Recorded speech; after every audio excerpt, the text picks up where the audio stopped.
요한계시록 2장 1절에서 11절입니다.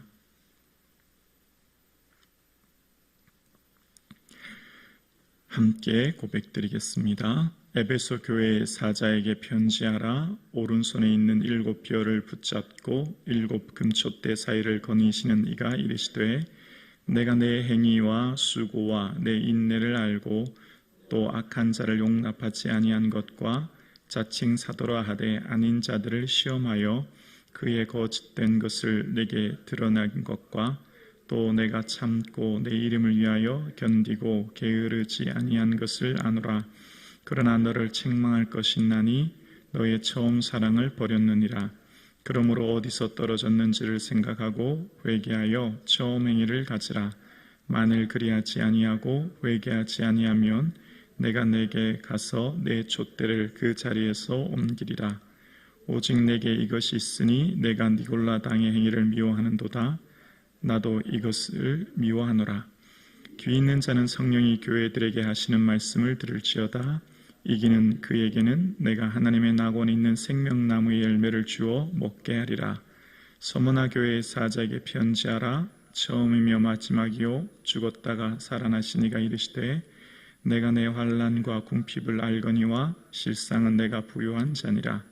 자칭 유대인이라 하는 자들의 비방도 알거니와 실상은 유대인이 아니요 사단의 회당이라. 너는 장차 받을 고난을 두려워하지 말라. 볼지어다 마귀가 장차 너희 가운데에서 몇 사람을 오게 던져 시험을 받게 하리니 너희가 10일 동안 환난을 받으리라. 내가 죽도록 충성하라. 그리하면 내가 생명의 관을 내게 주리라. 귀 있는 자는 성령이 교회들에게 하시는 말씀을 들을지어다. 이기는 자는 둘째 사망의 해를 받지 아니하리라. 아멘.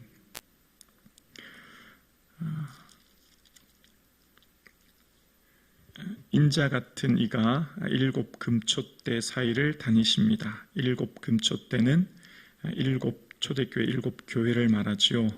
어두움으로 있는 세상을 밝히는 진리의 빛, 세상의 빛, 생명의 빛을 비추는 것이 교회 공동체이지 않습니까? 그러니까 어두움에, 사망의 어둠에 죽어가는 이들에게 생명의 빛을 비추는 교회가 오늘날 하나님 세우신 몸된 교회이고, 그래서 그 7 촛대로 비유합니다. 7이라고 하는 것은 성경의 완전수이고 세상의 모든 교회를 말하죠.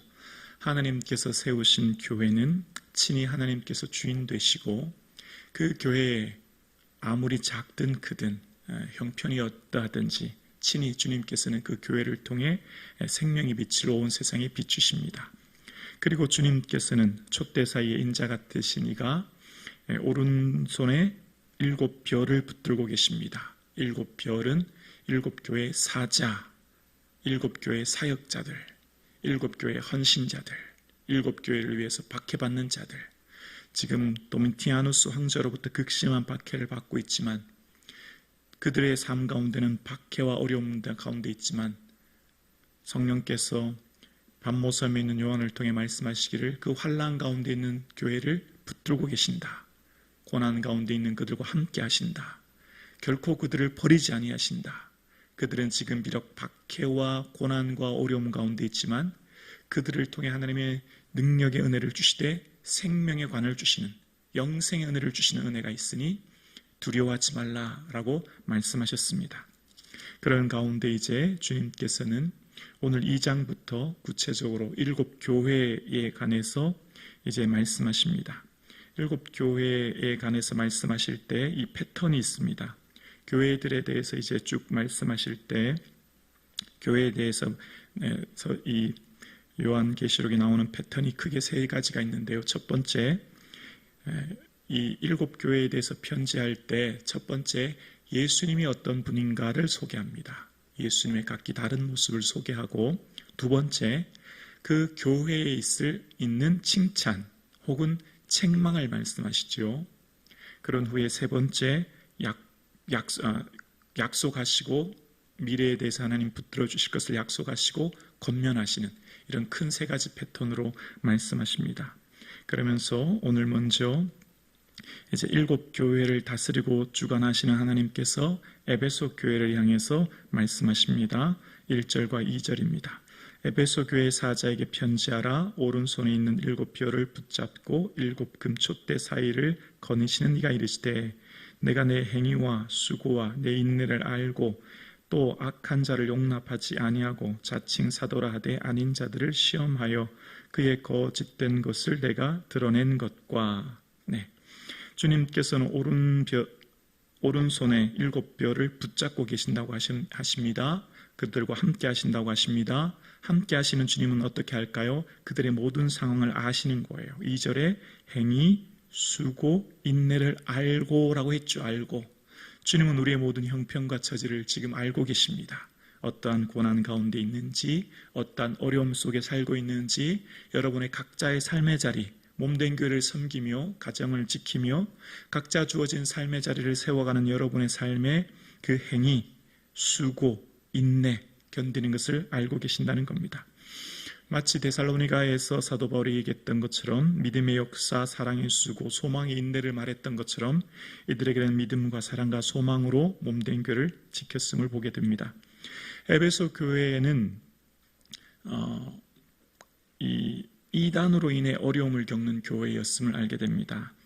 어떻게 알 수 있냐면 이제 3절과 4절에 보면 알 수 있는데요. 3절과 4절에 또 내가 참고 내 이름을 위하여 견디고 게으르지 아니한 것을 하노라. 그러나 너를 책망할 것이나니 너희 처음 사랑을 버렸느니라. 자, 이 지금 처음 사랑을 버렸다고 하는 것은 이전에 2절 끝에 2절 말씀입니다. 2절에 자칭 사도라 하되 아닌 자들을 시험하여 그의 거짓된 것을 드러낸 것과, 자칭 사도라 하되, 그러니까 거짓 사도들이 있었고 그들을 시험하여 그들과 투쟁하여 했던 교회들인 것을 알 수 있습니다. 자, 에베소 교회는 사도 바울이 2년 정도 목회하면서 두런 노선이라는 것을 세우고 그들을 제자 훈련을 시키고 가르쳤던 교회죠.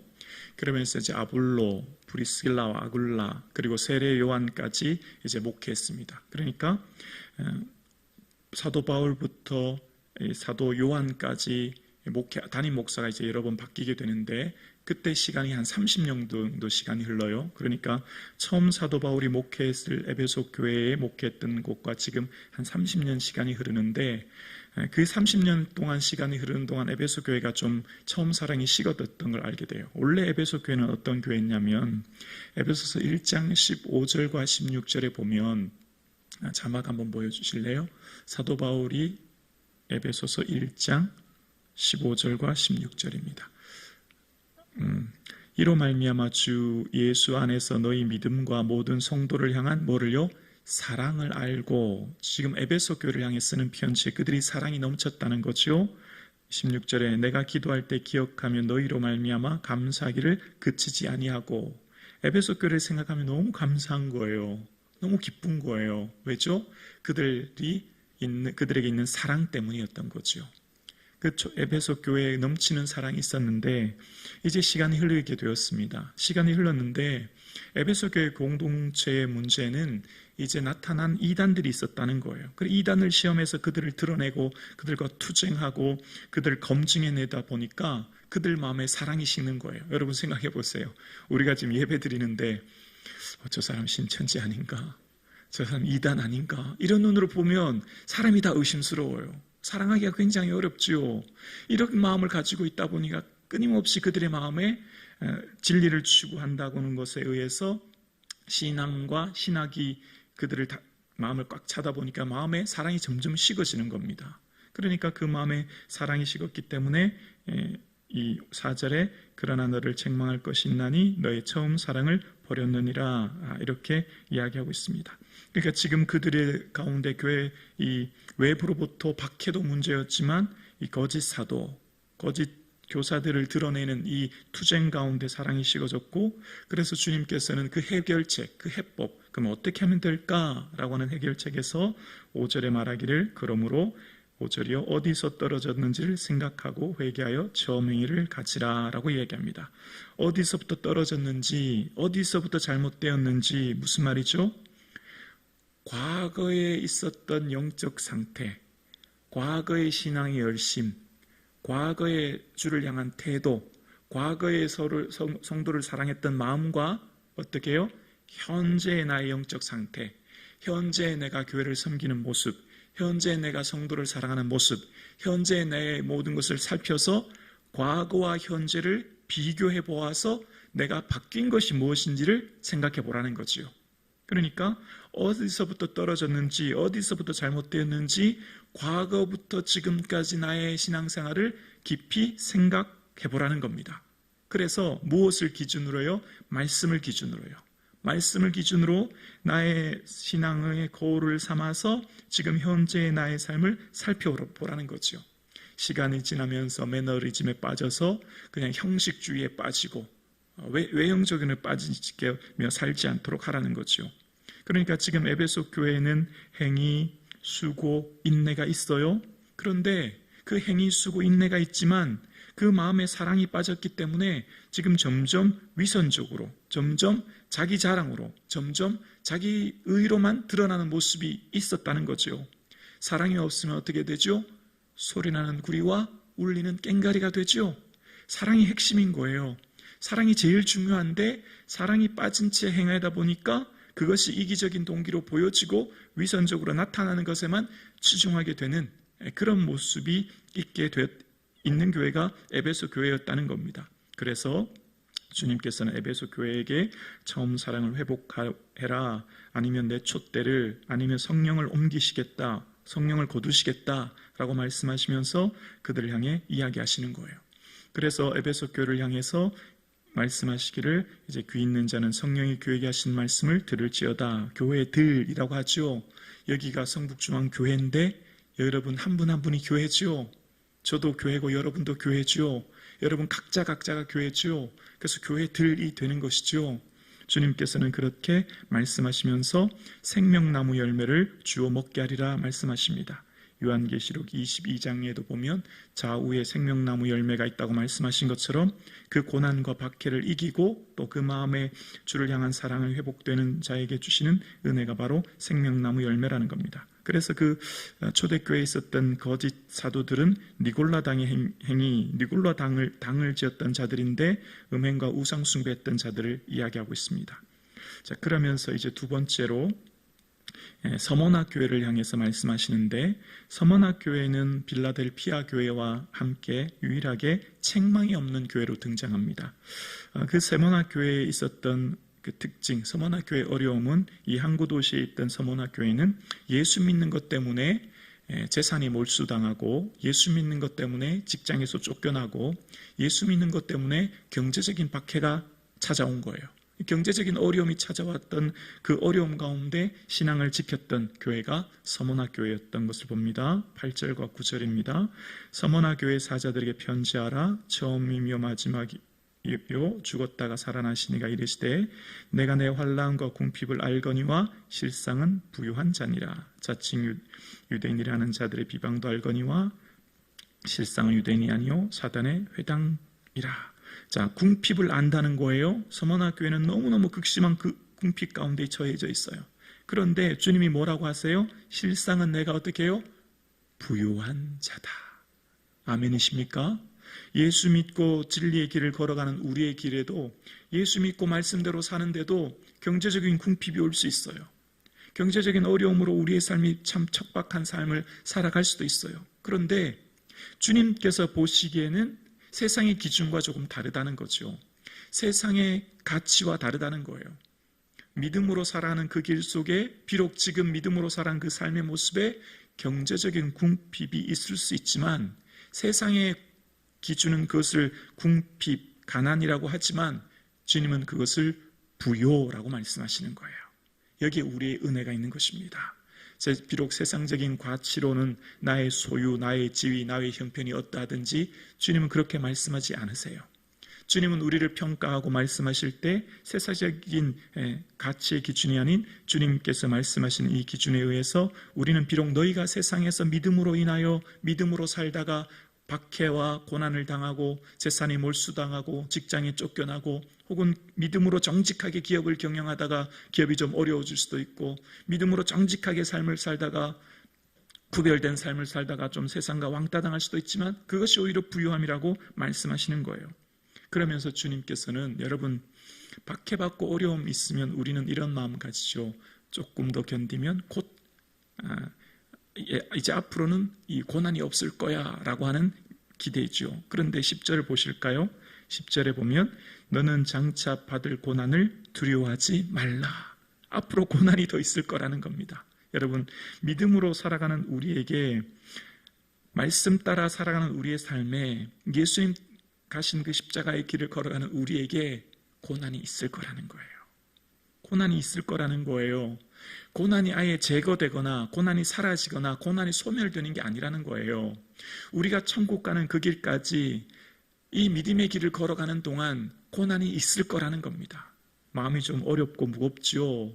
그런데 주님께서 분명하게 말씀하시기를, 얘들아, 너희가 믿음으로 살아가는 길은 고난이 없는 게 아니야. 고난이 있을 거야. 힘들 거야. 그런데 두려워하지 마. 걱정하지 마. 내가 너를 붙들고 있어. 내가 너와 함께하고 있어. 그리고 내가 가는 이 길에 생명의 관을 얻게 될 거야 라고 말씀하십니다. 10절 후반절입니다. 10절 후반절에 내가 죽도록 충성하라 그리하면 내가 생명의 간을 주리라. 이게 죽도록 충성하라 그리하면 내가 생명의 간을 주리라 라고 하는 원어를 직역하면 이렇습니다. 죽음을 무릅쓰고서라도 믿음을 지키라. 그러면 생명의 멸관을 얻을 것이다 라는 것입니다. 지금 서머나 교회 박해로 인해서 배교하고 믿음에서 떠나고 주님을 외면하는 이들에게 비록 고난이 있지만 고난 가운데 인내하고 고난 가운데 이 길을 걸어갈 때 어떻게 된다고요? 생명을 얻게 되는, 영생을 얻게 된다 말씀하십니다. 이 상급은 영생을 얻게 된다는 거예요. 그래서 이 영생을 얻게 되는 이 길, 그러니까 요한계시록 20장 14절에 둘째 사망 곧 불못이 있다고 하는데, 이 길을 걸어가는 자들에게는 둘째 사망에서 건짐받고 생명의 간을 얻게 될 것임을 말씀하고 계시는 거예요. 그래서 우리의 삶 가운데 예수 믿는 것으로 인한 환난과 박해, 경제적인 어려움 가운데 있을 수 있지만, 그러나 이 길 가운데 고난이 있을 수 있지만 주님이 말씀하시기를 두려워하지 말라. 내가 가는 그 길의 끝은 생명이요 내가 가는 그 길의 끝은 영생이 있으니 내가 너를 결코 버리지 않을 것이며 내가 너를 오른손으로 붙들고 있으니 귀 있는 자는 교회에게 하시는 이 말씀을 듣고 둘째 사망의 해를 이기해서 건짐받는 이 은혜를 기억하며 오늘도 현재의 삶의 자리를 충실히 살아라 말씀하시는 이 음성에 귀 기울여 들을 수 있는 저와 여러분 되기를 주님의 이름으로 축복합니다.